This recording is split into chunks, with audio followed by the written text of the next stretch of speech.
नमस्कार, स्वागत है आपका इंडिया न्यूज 28 में। आइए बात करते हैं उत्तर प्रदेश की कुछ खास खबरों की।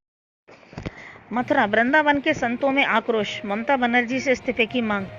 मथुरा धर्म की नगरी वृंदावन में कोलकाता दुष्कर्म कांड में साधु संतों में काफी आक्रोश है और वहां की मुख्यमंत्री ममता बनर्जी को इस्तीफा दे देना चाहिए। भगवताचार्य कथावाचक देवकी नंदन ठाकुर महाराज जी ने बताया, कब होगा कलयुग का अंत और क्या है इसके संकेत। ममता बनर्जी यदि हालातों पर काबू नहीं कर पा रही हैं, ममता बनर्जी खुद महिला होने के बाद इतनी संवेदनहीन कैसे, किसी भी पीड़ित के साथ किस तरह का व्यवहार होना चाहिए, ये बड़ा सवाल। बेटियां कैसे सुरक्षित हों, इस पर सभी को ध्यान देना होगा। संसद में कम से कम 50 से 55 धर्माचार्य होना आवश्यक।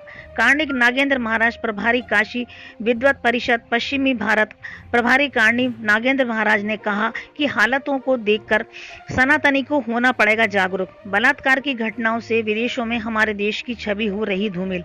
चरित्र उत्थान और मर्यादा पालन से रुकेंगी ऐसी घटनाएं। मथुरा से संवाददाता ब्रजवीर सिंह जादौन की रिपोर्ट। किस भारत की बातें कर रहे हैं? अगर हम भारत की बातें कर रहे हैं तो यहाँ कानून हमें वैसे बनाने पड़ेंगे जिससे सिर्फ हमारी बच्चियां ही नहीं, पूरी मानव जाति सुरक्षित हो। बच्चियां, आप करें, ममता बनर्जी कौन है? एक स्त्री है, एक देवी है, एक स्त्री शरीर में है। और स्त्री शरीर में होते हुए क्या उन्हें नहीं पता कि जब भी इस बच्ची के साथ में, किसी भी बच्ची के साथ में ऐसी भयावह है घटना घटती है तो उसके साथ क्या करना चाहिए, उसके साथ व्यवहार क्या होना चाहिए? क्या उन्हें नहीं पता? और अगर वो ऐसो नहीं संभाल सकती है तो मैं सीधे सीधे कहता हूं, जिन लोगों को ये लगता है कि हम अपने प्रदेश को संभालने में और ऐसी घटनाएं घटने से रोकने में असमर्थ हैं, तो उन लोगों को अपना इस्तीफा दे देना चाहिए। और इस पे राज्यपाल को भी और राष्ट्रपति साहब को भी सोचना चाहिए कि हम अपनी बच्चियों को कैसे सुरक्षित कर सकते हैं। पढ़ी लिखी जगह है ना हॉस्पिटल, अगर वहीं डॉक्टर सुरक्षित नहीं है तो आम जनता का वहां क्या होगा? बंगाल में और सनातनियों का क्या हो रहा है? क्या बांग्लादेश से हम लोग अभी शिक्षा नहीं ले रहे हैं? अगर बांग्लादेश से अभी शिक्षा नहीं ले रहे हैं तो हमको पछताना पड़ेगा। फिर एक बार देश की जनता को मैं कह रहा हूं, फिर एक बार मैं सभी जितने भी शासक हैं उनसे कह रहा हूं, कम से कम 50-55 धर्माचार्यों को सदन में आने दीजिए और उनको लाकर सही मायने में कैसे चारित्रिक उत्थान व्यक्ति का होगा, उसके बाद देश का विकास होगा, सही मायने में उसी को विकास कहा जाएगा। देखिए, सुप्रीम कोर्ट भी ये कह रहा है कि जो डॉक्टरों के साथ हो रहा है वो ठीक नहीं हो रहा है। सबको अपनी बात रखने का अधिकार है और किसी भी प्रदेश में अगर स्त्रियां सुरक्षित नहीं है, बच्चियां सुरक्षित नहीं है, तो वो किसको कहेंगे कि सरकार अच्छा काम कर रही है? मैं इसीलिए हमेशा कहता हूं कि कम से कम 50-55 धर्माचार्य सदन में होने चाहिए, जिससे उचित और अनुचित का निर्णय सही ढंग से कर सके।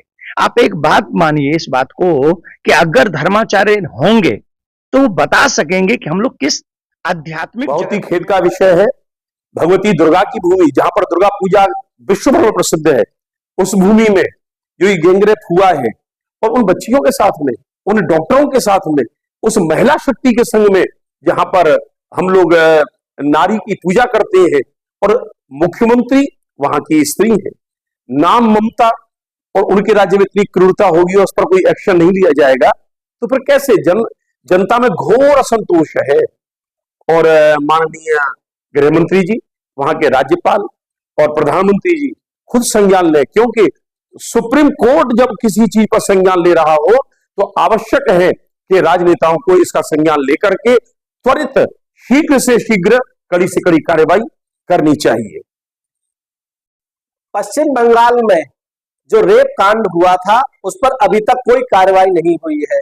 सीबीआई इंक्वायरी चल रही है। माननीय गृह मंत्री जी से भी निवेदन करेंगे कि तत्काल शीघ्र कार्रवाई करा करके दोषियों के खिलाफ कार्रवाई हो, उनको जेल में बंद किया जाए और सख्त से सख्त सजा उन लोगों को दी जाए।